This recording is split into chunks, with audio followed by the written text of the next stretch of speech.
My name is Mariana Garcia. I'm a museum educator at Connecticut's Old State House, and I'm delighted to welcome you all to the third entry in our Legislative Landmark series. This series aims to explore the history of Connecticut through some of the most significant laws passed on site of the Old State House, back when it was one of the two state capitals of Connecticut and seat of the three branches of government. On this occasion, we will be exploring the origins of the Connecticut Asylum for the education and instruction of deaf and dumb persons, or as it is known today, the American School for the Deaf. The school was incorporated by the Connecticut General Assembly in May of 1816, making it the first permanent school for the deaf in the nation and marking a milestone in deaf education in the United States. Joining us today to guide us in our deep dive into the history of the school's foundation is Executive Director Jeffrey Bravin. Jeffrey Bravin has been employed at the American School for the Deaf since 2002 and is currently the Executive Director responsible for carrying out the vision, mission, and strategic goals of the school while overseeing the key functional areas of operation. He also presents nationally and internationally on issues related to the field of deaf education, consistently educates Connecticut's leadership about issues affecting the state's deaf and hard of hearing citizens, and advocates for program services and legislation to propel the deaf community forward. He earned his bachelor's degree in government from Gallaudet University, his master's degree in deaf education from McDaniel College, formerly Western Maryland College, and a second master's degree in school administration and supervision from Queens College. He currently serves in the State of Connecticut Advisory Board for persons who are deaf or hard of hearing and holds several board positions, including the Conference of Educational Administrators of Schools and Programs for the Deaf, the American Society of Deaf Children, the Coalition of Private Schools for Deaf Children, and the Connecticut Council on Organizations Serving the Deaf. Following Jeffrey, we will also be joined by Jean Linderman, who is the American School for the Deaf Museum Coordinator, who will be answering any audience questions we get in the comments. So during the program, please feel free to post any questions you have in the comments, and we'll make sure to get to those at the end. And if you could also please take the time to fill out our short post-program survey, which you can find at the very end of the video description, we would really appreciate your feedback. So without further ado, Jeffrey, thank you so much for joining us.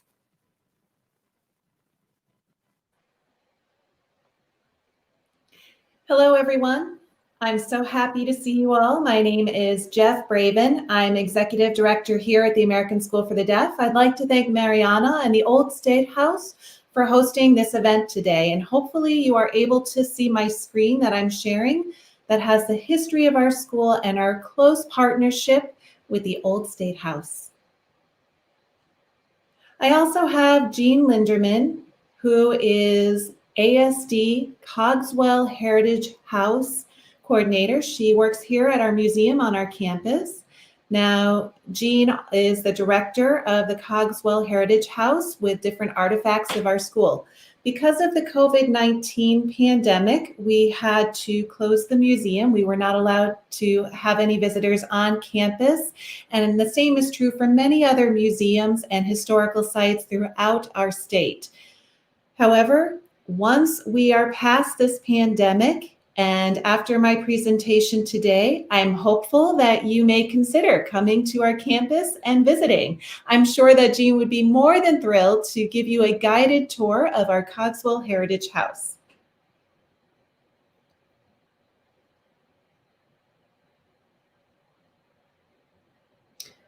Just a moment, my PowerPoint's not working.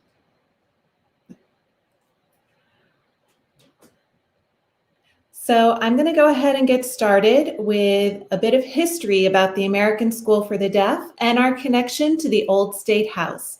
And then I'm going to talk about ASD today and what we're doing today that is different from when we were first founded. The American School for the Deaf founding happened during what we call the Second Great Awakening, and that was from 1790 to 1840. Now, during that time, there was a religious revival that was happening throughout our country, and people were eager to learn more, and that was happening during that time. Also during that time, there was a lot of generosity. There was a lot of changes and movements also happening during this Great Awakening. Many missions were founded, almshouses. There was also seminaries that were founded, orphanages. Many people who were very active during this time were part of the abolitionist movement also, and also the temperance movement, which was against alcohol.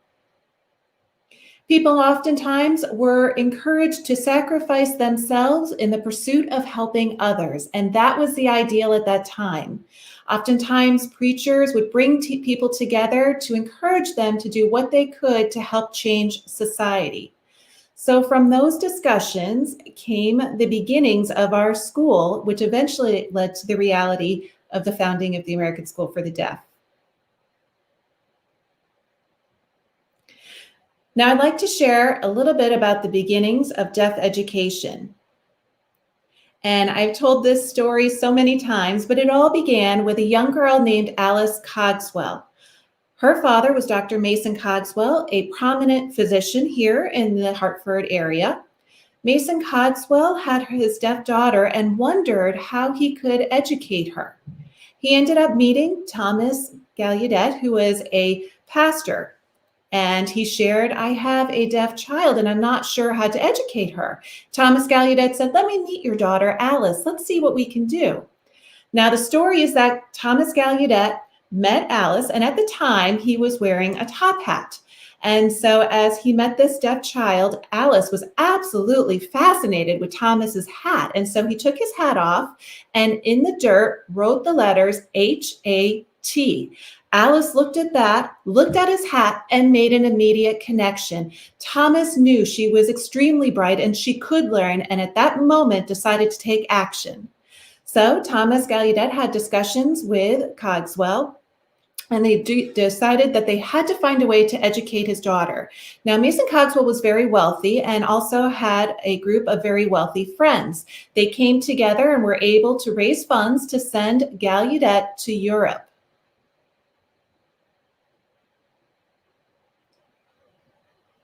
Now, the 10 benefactors, I'm going to show you a slide with all their names. I have to say, just amazing. As you look through this list of names, you may recognize some very famous people from Hartford. Back in those days, these were the group of individuals that came together to support different programs. Their passion was to establish education for deaf children, and this is how this group initially came together. So Thomas Gallaudet went to England. Now at that time he traveled by boat, and it was some 60 some odd days to get from here to England. So he traveled there and he tried to go into various programs where they were educating deaf children. Now, most of those programs had an oral approach to educating deaf children, and most of those programs were not willing to share their instruction methodologies with Thomas Gallaudet. And so he became quite frustrated until he happened to meet Abbe Sicard. And Abbe Sicard was presenting about his program in France. And alongside Abbe Sicard was a deaf educator named Laurent Clerk. So Thomas Gallaudet took the opportunity to meet these two individuals and was absolutely amazed. There was a deaf educator that could write, could communicate. Thomas Gallaudet was taken with him and said, I must find a way to bring Laurent Clerk here to America. Now, obviously, there was much discussion that happened, and we don't know all of the history behind those discussions, but the story is that Thomas Gallaudet promised to bring Laurent Clerk to America just for 2 or 3 years, and then he was going to be able to go back to France. Thomas just wanted Laurent Clerk to help establish a school here in America. But after some time, it ended up that Laurent Clerk made a life here in America and never went back to France. He obviously had a passion for deaf education here. Now, during their journey back to America, Thomas Gallaudet took the opportunity to teach Laurent Clerk English, and Laurent Clerk took that opportunity to teach Thomas Gallaudet French Sign Language. So they both were learning from each other. It was 66 days. They had quite a bit of time to spend together, and so they taught each other their languages. Upon arriving here in America, they worked towards establishing the American School for the Deaf. Originally, it was called the Connecticut Asylum for Education and Instruction of Deaf and Dumb Persons. And some people may wonder about why that word dumb was included. Now, the sign for dumb is this. It's your fist on your mouth, which indicates that you cannot speak. And the English word for that was dumb, meaning people who can't speak. So you had deaf, people can't hear, and dumb for people that can't speak. And that was why that was in the original title of the school. Now here are a picture of the 3 founders of our school. So we want to honor also Alice Cogswell. And it's very interesting because I have yet to find an actual true good photo of Alice Cogswell. We do have a silhouette of Alice and her statue, but we still have not found a true photo. The next picture is Mason Cogswell, the prominent physician from Hartford. Then we have Thomas Gallaudet, and this is his sign. And the reason for that is because he wore glasses. The final picture is of Laurent Claire. His sign is Claire on the cheek. And the reason for that is when he was a young boy, he fell into a fire and has a scar from that experience. And so that led to his name sign. So it's rare that you will see a full-on face photo of Laurent Claire because he never wanted anyone to see his scar. And that is why all his pictures have a side profile view. So while Thomas Gallaudet and Laurent Claire were in France making plans to come to America, here in the state of Connecticut, people had moved forward with the Act of Incorporation to be able to establish the first school for the deaf. Now, that Act of Incorporation was signed at the Connecticut Old State House. And so that is our connection with the Old State House. Now, it happened during the Connecticut General Assembly in May of 1816. The Act of Incorporation was signed, and it was dubbed the Connecticut Asylum for Education and Instruction for Deaf and Dumb Persons. And it was signed by very prominent businessmen, politicians, and clergymen. And I'm going to show you the list of names of these individuals. So as we look through this list, you see there's U.S. Representative, the 30th governor for the state of Connecticut, the head of Hartford Bank. There's also the pastor of a church, Hartford merchants, a father of a former student. As I look through this list, it is truly amazing. All of these names are recognizable. Some of them actually even have streets in Hartford named after them. So these are very, very prominent individuals. So in May of 1816, the Act of Incorporation was signed. In June, there was a public meeting where individuals were able to select the board members for the American School for the Deaf. That meeting happened again also at the Old State House here in Connecticut. After the board members were selected, there was not a school yet. Back in those days, the original school was started in a hotel room. Eventually it moved to a house, and I'll show you a couple pictures of where the school has been moved to. But for the board meetings that happened subsequently, they were hosted at the Old State House.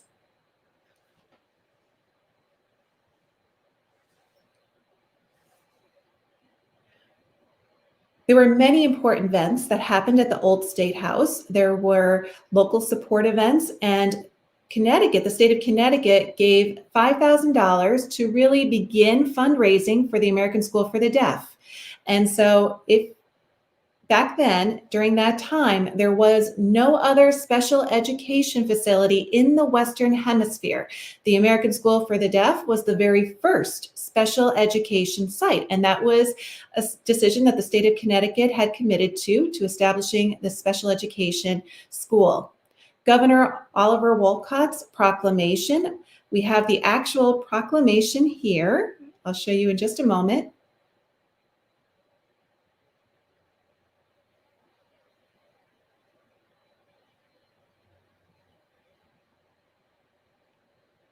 So here is the original proclamation from Governor Wolcott.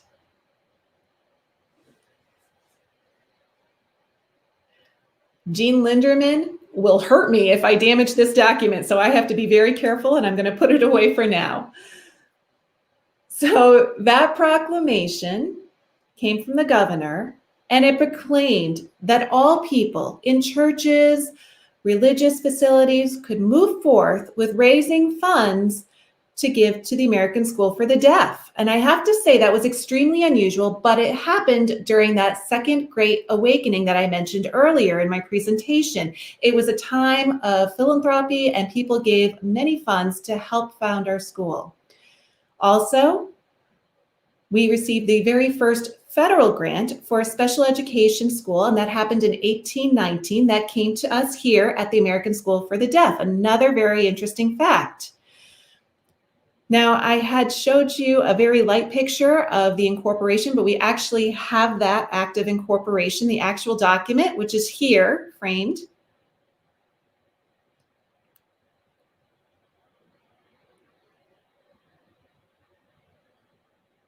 It is an incredibly beautiful document, and if you'd like to see the real thing, then come visit us at the American School for the Deaf.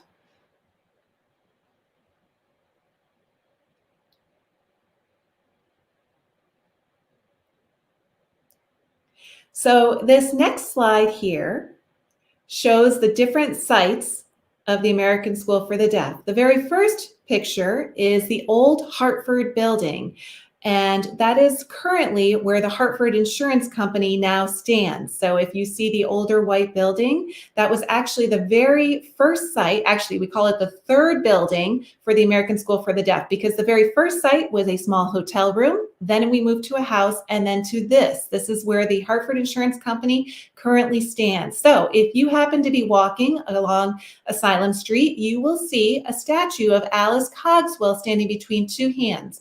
And that is at the intersection of Farmington Avenue and Asylum Street. So as you walk over, you'll see a large building, and there is a plaque on that building that talks about how that was the first true building for the American School for the Deaf. After that, we ended up moving to West Hartford, Connecticut. Another fact that is very interesting, oh, and before I get into that, you're going to see here our fourth building is our old building that was located here in West Hartford. We had to demolish that building back in 2013. And the reason for that is because it did not meet the needs of our students. So we decided to tear that building down and rebuild. And so that picture of the new building with the triangular top is our current campus here in West Hartford. And I want to show you that there's an envelope right next to it, and very interesting story behind this envelope. Now, this envelope had the name Laurent Claire on it, and that was all. And it said Hartford. There was no street address. There was no other identifying information on this envelope. It simply said Laurent Claire, Hartford.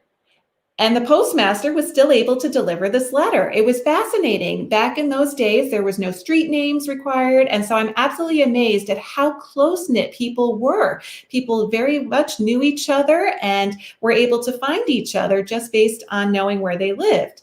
So just amazing. So there were several other things that did happen at the old State House that are important towards the American School for the Deaf history. The first one is, over the years, we have changed the name of our school. Eventually, we had our official name, the American School at Hartford for the Deaf, and we eliminated the word asylum because we felt asylum was not appropriate. It does not match our population, and that decision to remove the word asylum happened at the old State House. We also had a proposal that was made by the town of Hartford, and that was again made at the old State House to establish a new street that would run through the American School for the Deaf's property. Now that street is now known as Asylum Street. That street separated our main building and our academic building at that time in Hartford. It was a brand new street that separated our campus. After some time, school leaders decided that it was unsafe for the students and made the decision to relocate our school to West Hartford.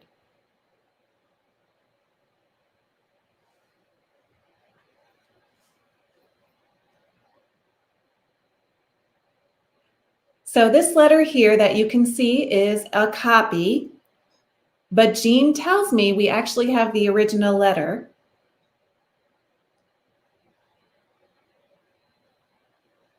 This is the same letter that you're seeing here in my PowerPoint. Now, this letter was handwritten by Alice Cogswell, our very first student at the American School for the Deaf.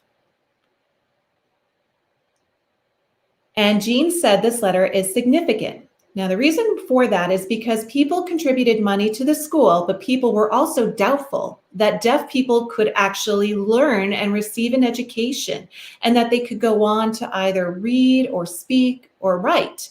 People were very doubtful. So what the school decided to do was to gather our students and do something called an exhibit. And this exhibit took place at the Old State House to an audience of people that had money, to show these audience members that our students could read, they could write, they could communicate through sign language. Alice Cogswell actually presented at the exhibition, and she shared this letter that she had written to a teacher named Mrs. Phillips. And in this letter, Alice explains, she says, "Last Friday, all the ladies and gentlemen from the Deaf and Dumb School with me went to the Old State House. Many people came to see us, those of us who were deaf and dumb.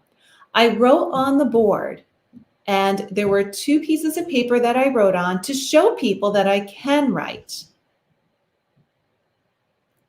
I was terrified because there were so many people in the audience looking at me.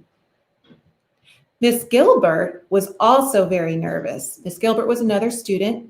Our hearts were pounding, we were trembling. And so it was very interesting to me that Alice was able to express her feelings and her emotions of that experience going to the Old State House for that exhibition. And there's more in this letter to share, but if you ever come to the American School for the Deaf, please feel free to reach out to myself or Jean. We'd be happy to show you the letter or send you a copy if you'd like to read it further.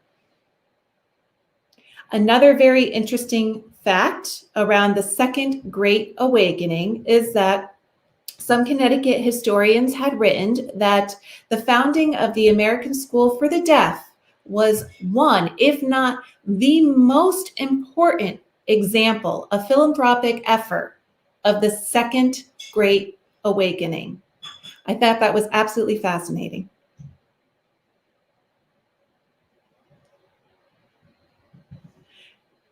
Here's another, some interesting artifacts we wanted to share. Another advantage during that time of the Second Great Awakening was that many people were very willing to learn. It was very hard to find people that would be willing to educate our students. We were very fortunate, though, that Thomas Gallaudet worked and had close ties to Yale University, specifically the Divinity School.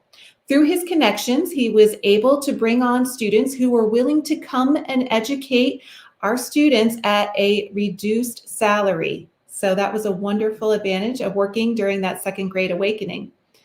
And because we were for the very first school, Laurent Claire also worked to train many staff who eventually went on to establish deaf schools across the country. We also had many teachers who worked at other deaf schools across the country and felt they were not well equipped to educate students. So they came to our school to receive further training. And so we had exchange programs. In fact, Laurent Claire went to Pennsylvania School for the Deaf for 6 months in 1820 to help establish that school and teach. Now, some have asked back then if we had books for our students. So to have books on how to educate the deaf were non-existent. So Thomas Gallaudet himself authored several books, and we've got some of those books with us. These are original copies of books that Thomas Gallaudet wrote on how to instruct deaf children. And this is also very interesting. Most of these books were actually scriptures or Bibles. That's typically what they would give out to students initially. And when they taught students back then, there was only 2 subjects, English and religion, and that was it. As the years went on, they did go on to add different subjects to their instruction. Also, there was one other teacher, and this teacher's last name, Caroline Sweet. I wanted to make sure I got the name right. So Caroline Sweet was an educator, And she felt that the best way to teach English was by developing these 5 books. They're called First Lessons in English.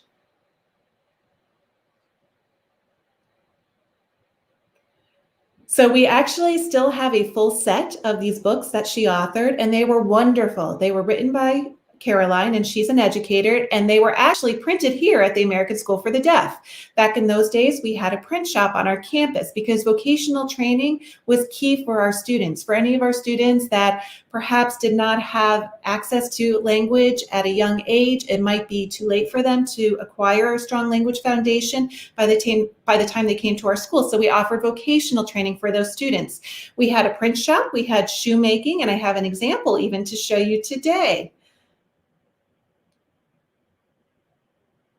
So this is how students learn to make shoes. They were able to make these small sample sizes and then work their way up to making larger regular size shoes. So those are just a couple examples of how we educated our students back then.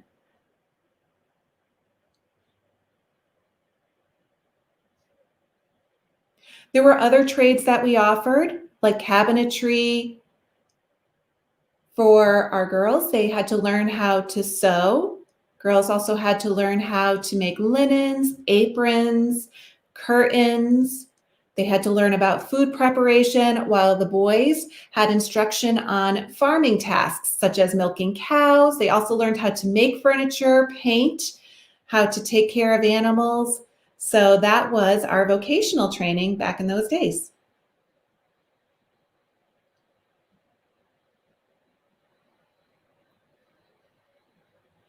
So ASD has a legacy of firsts. We are the first permanent school for the deaf in the United States. We are the first, and we've not yet closed our doors. We are also the first special education school in the Western Hemisphere. We are the birthplace of American Sign Language, and I'll talk a little bit more about American Sign Language in just a moment. We are the first recipient of both state and federal allocated funds for special education in the United States. We also were the first school to employ deaf teachers here in the United States. We enrolled our first African American student in 1825, and I'll be showing you a photo. I don't know if you can see this photo, it's a little bit blurry, but there is a young African American boy in the second row in the very middle, standing behind one student. For education, we also educated our first deaf-blind student in 1825, and we established the very first vocational education program for deaf students here. Now, in regards to American Sign Language, or ASL, many people wonder about the origins of the language, and it actually came from 3 different places. First, French Sign Language, because we have Laurent Clerc, who brought LSF, which is French Sign Language. He brought that to the United States. We also had a large number of deaf community that lived in Martha's Vineyard. And within Martha's Vineyard, they had developed their own sign language called Martha's Vineyard Sign Language. And so it was a very popular language, and everybody was fluent in Martha's Vineyard. Third, here in Connecticut, many deaf children developed their own gestures and home signs to be able to communicate with their families. So we had Laurent Clerc that came to our campus, we had individuals that came from Martha's Vineyard, and people that had home signs they brought to our school. All of those 3 things combined to make American Sign Language. Also, in Webster's dictionary, if you look year after year, they have new words that are added to the English vocabulary. And the same is true for American Sign Language. Year after year, there are new signs that are developed. Perhaps in a college setting, there are college students that develop new signs, and that becomes integrated and part of our language also. And some have asked another interesting question. They want to know, in terms of American Sign Language, if they are to go to Europe, for example, would they use the same kind of sign language? And actually, every country has their own sign language, just like every spoken language has its own version of that language. The nice thing about American Sign Language is that we also have international sign language. And so whenever there are deaf people from different countries, or if I'm traveling, I'm able to easily pick up on other signs much quicker than you could pick up spoken language, because we have international signs and the gestures are easy to identify and pick up on as a deaf individual. So it's a wonderful advantage to using sign language. Now, since the founding of our school, there has been a lot of key legislation, and that has really helped us to break through some barriers. I'm not going to go through all of that legislation, but I wanted to highlight 4 key laws.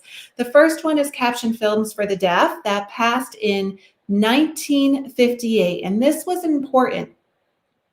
The superintendent here at the American School for the Deaf during that time was very much an advocate and had sent letters to legislators and wanted to encourage that captioning be a part of movies so deaf people could enjoy that kind of entertainment. And so now we see captioning on TV and movies, and that's thanks to his efforts.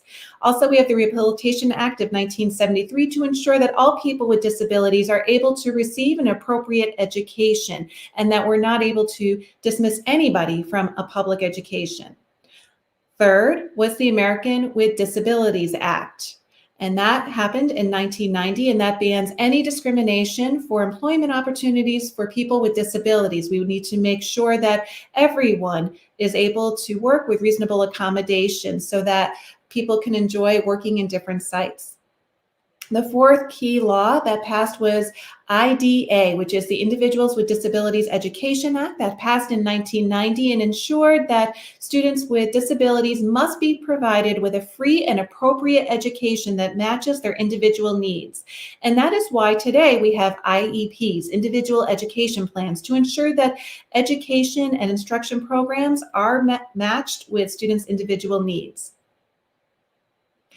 Now, I'd like to talk about our school today. I've talked a lot about our past and our history, but I want to share what we do today at the American School for the Deaf.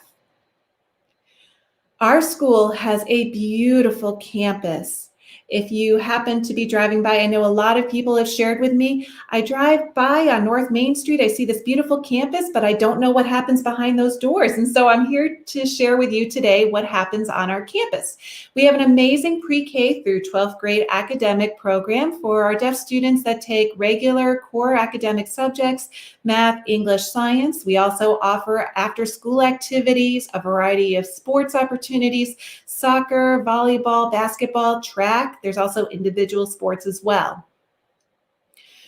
We also have a PACES program. PACES stands for Positive Attitudes Concerning Education and Socialization. It's a residential treatment program, so students that have any kind of emotional, behavioral, or trauma issues that are deaf and hard of hearing. There are no other places in the United States. We are one of only 2 schools in the country that is able to provide this kind of residential treatment experience for deaf and hard of hearing students. This program is open 365 days a year, 24/7, so we never close our doors. We are open year round, and we have yet to close since the beginning of the pandemic. We continue to be open through all of this because we always want to be able to serve and meet the needs of our population and these deaf and hard of hearing students. 2 years ago, we also opened up a brand new program called the Autism Program. Now, this is specifically designed for hearing students with autism who are nonverbal. What we had noticed is that there were several autistic students who were unable to express themselves vocally. They could hear, but they had a hard time expressing themselves and communicating. And what we found was that sign language was a potential outlet for these students to be able to express their needs, their wants, and to be able to just communicate. And so this program has grown. We are seeing additional students, and we are seeing that they are able to express their needs, their wants. It's amazing. We also have a Birth to 3 program. We are one of 3 centers here in the state of Connecticut that's able to provide birth to 3 services for any infant up to the age of 3 that has an identified hearing loss. We have a wonderful residential life program for students that live far away. We have students that come to our school from all over the country, not just from Connecticut. We also have international students from the UAE, from Pakistan, from Saudi Arabia who have come to our school, Iraq, South America. We have students from all over that come to the American School for the Deaf to receive an education. We also have a beautiful Camp Isla Bella. It is a summer camp located in Salisbury, Connecticut. It is the only deaf camp in the New England area where students can come together and socialize and enjoy a variety of summer camp activities. We also have Source Interpreting. It's an interpreting agency that offers services statewide and throughout New England. We provide interpreting access for deaf and hard of hearing individuals throughout that area. Now, here at the American School for the Deaf, even though our school was founded with American Sign Language origins, we carry that tradition forth, and we now also have a bilingual approach. We have ASL and English. English can mean spoken English, listening, or written English, and also American Sign Language. So we emphasize the importance of the bilingual approach that we offer here at the American School for the Deaf. We also have an amazing vocational program and transition program where we help to prepare our students for life after graduation, whether the students decide to go on to college, to employment, or even group homes. Whatever their track is, we make sure that they are prepared so that when they leave our doors, they are ready for the real world. And people that know me know that I absolutely require every student before they graduate from our school, they must share what their plans will be after graduation. They are not allowed to say, after graduation, I'm going to go home and sit and just live at home. Absolutely not. We make sure every student has a plan after graduation. Our brand new facility, which I showed earlier, some people may be wondering why we move forward with that. And what I wanted to share is that we see how technology has played a pivotal role in educating our students.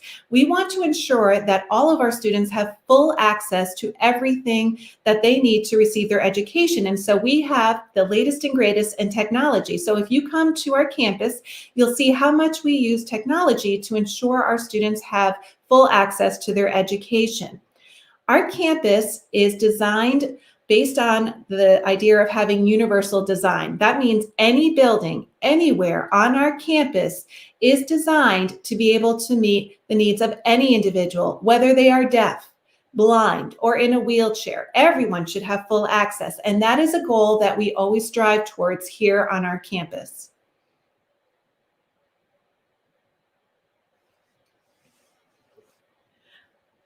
We continue to be the pioneers in so many things. We continually think outside of the box. If there's something that we can do first, we continue to do so, just as we have in history and in our past. Now, very soon, we are going to be starting the very first online education platform for deaf and hard of hearing students, not just here in Connecticut, but across the world. And we are very excited about that new initiative. Now, that's the end of my presentation. I'd like to open up the floor for questions. I'm going to close my screen sharing and have Jean join us. If you can just give us a moment to set that up so the audience can have this opportunity to ask any kind of question they'd like.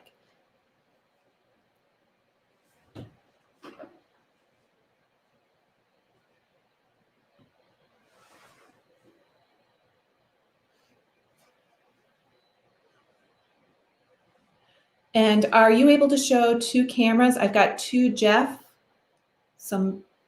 Perfect.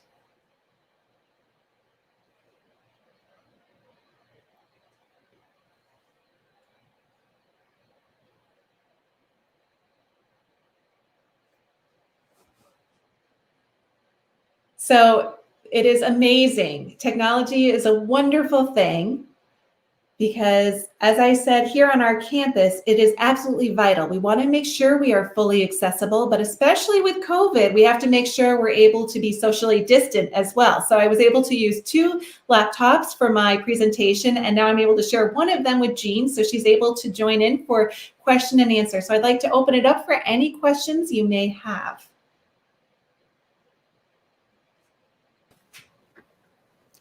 Hello.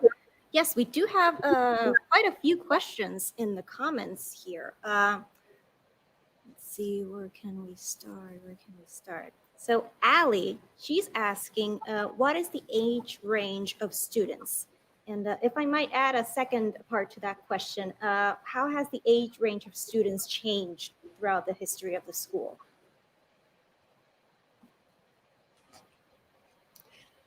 Great question. I'm going to have Jean talk about the history of the school in terms of age ranges, because I know we used to have many students that were much older, but right now our age range is, we have our birth to 3 program, as I shared, and we have that all the way up to age 22 for our education program, because the law just changed recently. It used to be up to age 21, but now students are able to stay here to 22. So birth to 22. We have some students that graduate 17, 18, 19 years old and go on to other opportunities. Other students stay for transition programs and they stay until the age of 22, and then they're able to go out and pursue other opportunities. Jean, would you like to answer about historically our student population?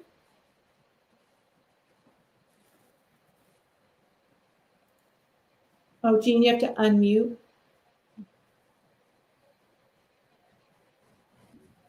Better.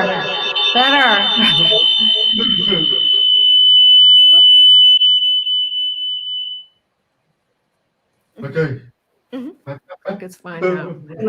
When school first started, there wasn't a limit on age. In fact, among our first 7 students was a man named John Brewster, who was 52 years old.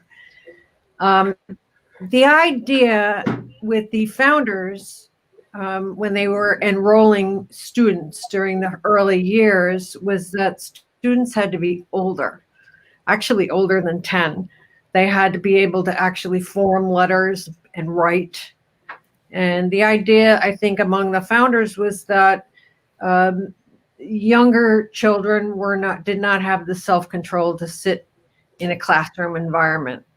It wasn't until one of our teachers in the mid 1800s convinced our founders and board of directors that the earlier you started children, the better. And so they did that. They dropped the age from 12 down to 10, down to 8. And eventually, as Jeff told you earlier, we now have birth to 3. But it was slow coming. It's a good question. Thank you. And Rebecca is asking, did Clerk have to change his teaching methods from France when he came to the US? Can't hear you, Mariana.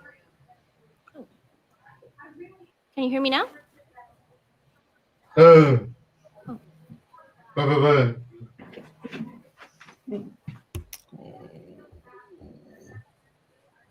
Okay. Okay, can you hear me now?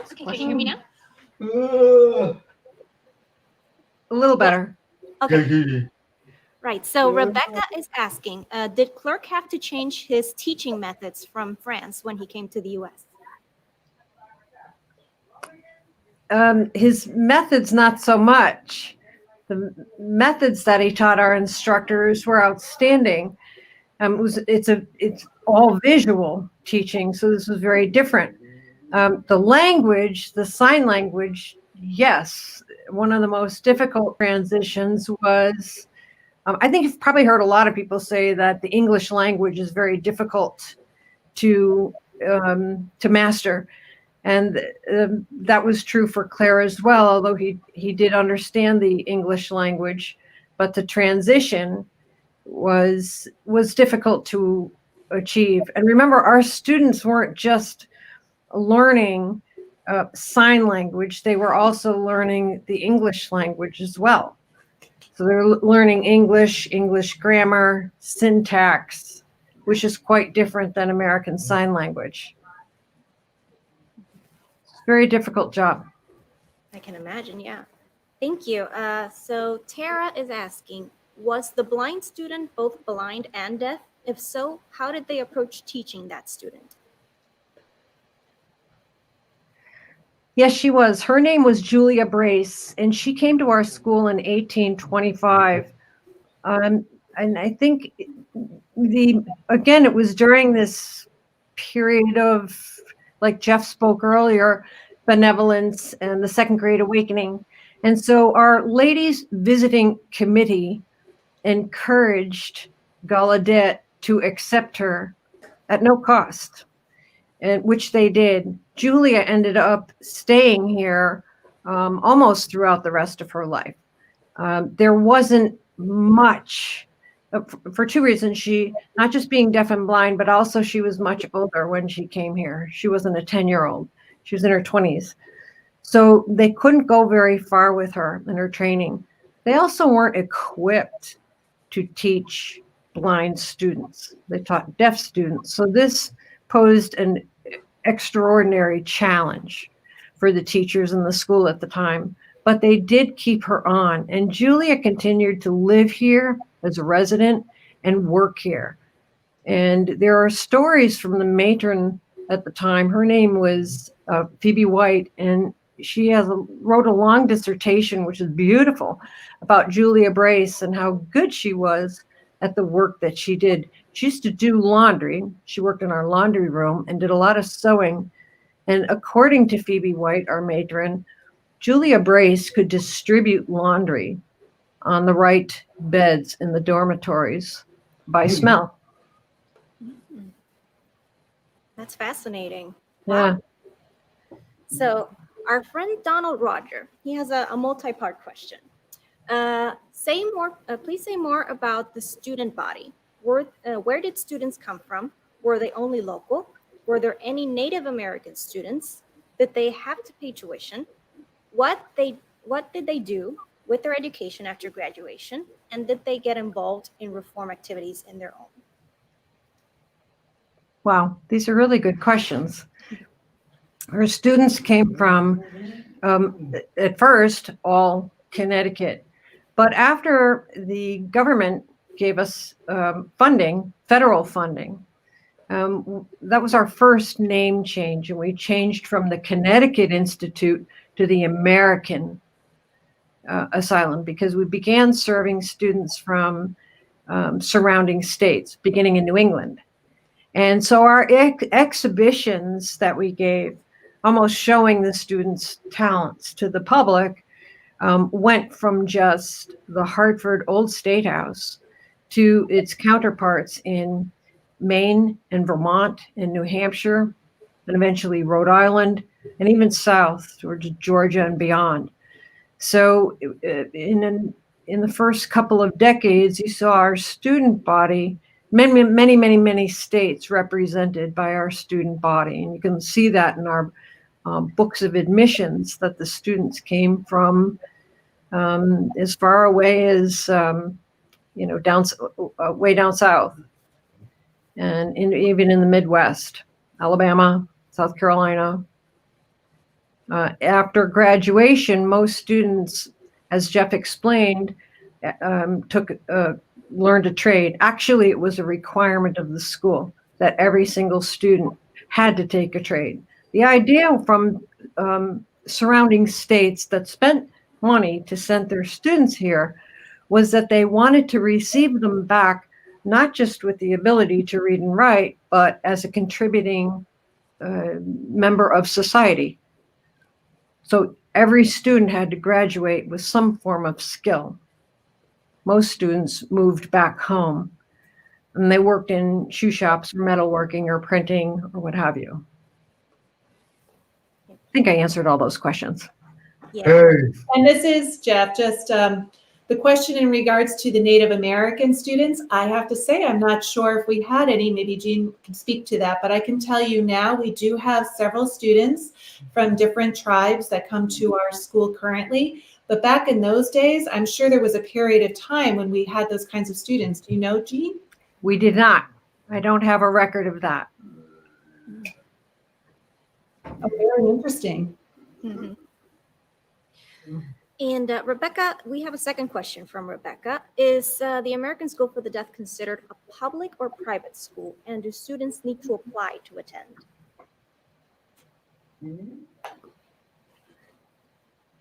So the American School for the Deaf is a private state partnership. So we do receive state funding for our Connecticut students to attend school here. But for any students that are outside of the state of Connecticut, they are private.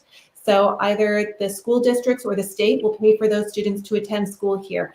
Any student can apply to come, but the decision ultimately falls on the local school district or the state to approve those students to attend our school. Thank you. And last question from the audience, from Christina. Can you speak to the conflict between Brainwoods and Gallaudet that led to Gallaudet leaving England to be taught in France? Was it just that the Braidwoods were secretive about their methods and wanted a long time commitment from Gallaudet, or were there other circumstances? That's another really good question. Okay. I don't think there was so much as dissension between the two as the Braidwoods expected some form of compensation for sharing. They were considered their teaching methodologies proprietary, and they didn't want to share them without some form of a fee. Gallaudet was traveling on a pretty thin budget at the time. And when he didn't get a lot of cooperation from schools in England, he was very fortunate that he had this occasion to meet the Abbé Sicard and travel to France to understand their teaching methodologies. And of course, the rest is the history that Jeff shared with you. Thank you. So that is the last of the questions from the audience. If anybody else has any other questions, please do post them on the comments.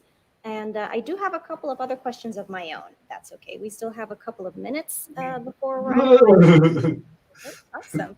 So let's see. My first question is, how did the Cotswold Heritage House become a museum?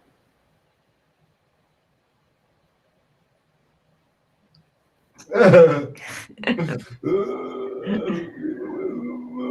Jean can speak more to this also. But that particular house was a house designated for the executive director of the school for many years. We had a museum in our old Gallaudet Hall building, and that occupied one room and eventually expanded to 2 and then 3 rooms with historical information and artifacts. However, when we had to tear down Gallaudet Hall, we had to determine what we were going to do with the museum. We had thought about moving it to a different site, and the board made the decision to stop allowing the executive director to live in that house. And that was back in 2005, 2006. So what we had decided to do was allow the executive director to live off campus. And after much discussion, that ultimately led to the decision to move the museum to the executive director's house. But I did not want to continue to call that the executive director's house, so I wanted to call it a special name. We had no site or building named after Mason Cogswell. And because he really was the father that helped lead to the founding of our school, I decided to name that Cogswell Heritage House, and that is the name as it stands today. Thank you.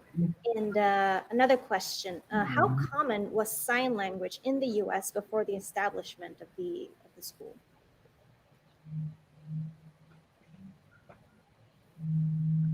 Well, there wasn't sign language in the US. Right. No, and the only thing that was clear was the language in Martha's Vineyard, because that island was so secluded and about half of the residents on the island were deaf.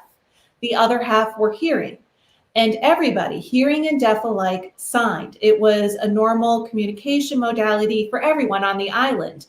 And so that really was the only sign language system known at that time in this area. And it was not until Laurent Clerc arrived in the United States when he brought true French Sign Language, and then through the Martha's Vineyard Sign Language and the home signs that our students brought to our school, that all merged to become American Sign Language as we know it today. That's fascinating. Thank you. And let's see. I wanted to ask, what was the Great Awakening and what influenced it happening when it did and where it did? I couldn't hear the question. Could you repeat it? Oh yeah, what was the Great Awakening and what influenced it happening when it did and where it did?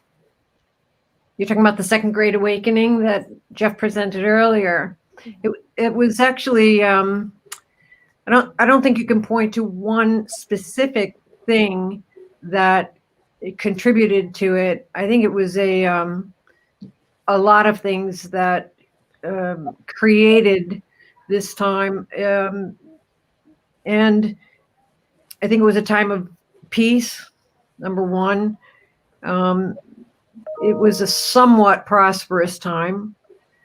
It was a religion. Societies and towns were built around town greens.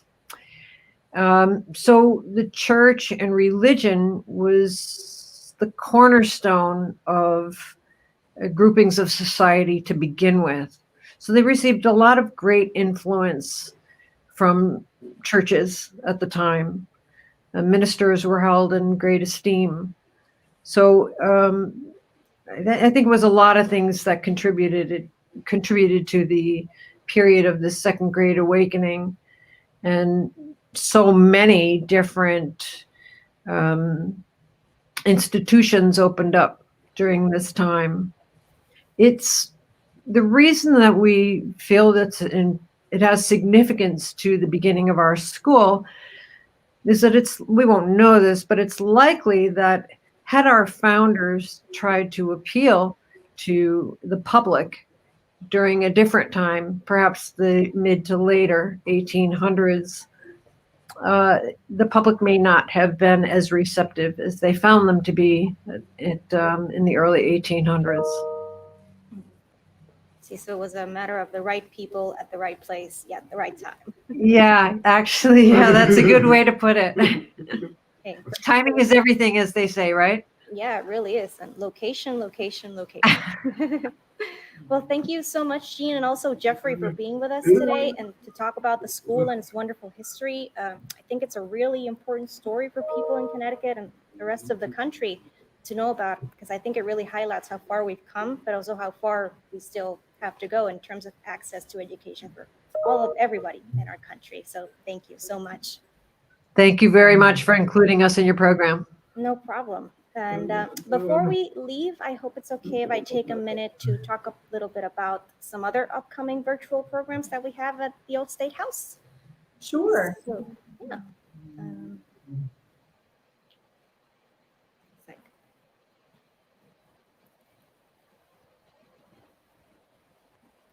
One moment. All right. So on December 8th, on Tuesday, December 8th at noon, we have a conversation at noon titled A Little Friendly Holiday Competition, Artistic Mantles in the Grinsville Boarding House. We're going to have a little bit of a kickstart to the holiday season with the Florence Giswood Museum, and we'll be joined by David D.J. Rao, Director of Education and Outreach there. And as he discusses this year's Magic of Christmas celebration and the Christmas decorations at the museum. And on Thursday, December 17th at 7 p.m., we have an evening conversation titled Made in Connecticut, where you get to meet some local artists, including Virginia Seeley, who creates clay models of historical buildings in downtown Hartford, Ilani Dubai, creatrix of Wild Moon and Hartford Flavor Company, and Jean Penfield, who's an award-winning local artist who often uses Connecticut and Hartford as inspiration for her art. So this is in case you want to start thinking about your holiday shopping, try to maybe shop local. And finally, on December 22nd, we have a conversation at noon titled History of Connecticut Food, Our Delicious Origins. And we'll be joined by Eric D. Lehman and Amy Naraki, who are the authors of a book titled A History of Connecticut Food, A Proud Tradition of Puddings, Clam Bakes, and Steamed Cheeseburgers. And they'll be telling us a little bit about the history behind some of our state's most traditional dishes and recipes, and also ingredients, and how that has really shaped the history of Connecticut and its past. So Yeah, thank you very much again, Jean and Jeffrey, for joining us. This has been really fascinating and informative. I've driven by the school so many times, I had no idea about most of this history. So thank you very much. And thank you, everybody, for joining us. And I hope you have a wonderful rest of your day.